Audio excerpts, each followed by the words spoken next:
je ne crois pas que le désir de paternité et le désir d'enfant chez l'homme soient deux objets de désir distincts.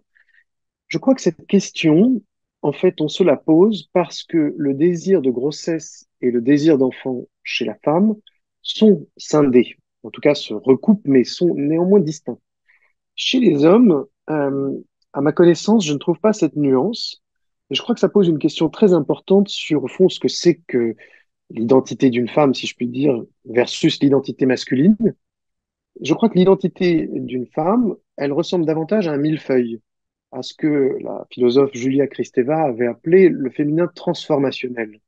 C'est-à-dire que les femmes rencontrent tout au long de la vie des métamorphoses de très grande ampleur, la puberté, bien sûr la grossesse, puis la ménopause notamment, qui sont pas uniquement hormonales, qui sont aussi psychiques, et qui les transforment en profondeur à certains moments de leur existence. Là, le développement d'un homme va se faire de façon plus linéaire. Il y a un vieillissement, tout à fait, il y a une maturation psychique, et peut-être qu'elle va être moins heurtée que celle d'une femme dont les effets du temps sont extrêmement forts.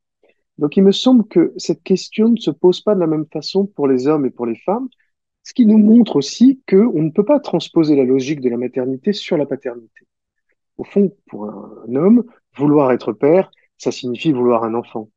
Alors que pour une mère, vouloir être mère, ça peut signifier connaître la jubilation de la grossesse, cet état d'entre-deux, de construction de gestation, où elle ne se reconnaît pas complètement et en même temps elle est investie d'elle-même, et pas uniquement avoir un enfant.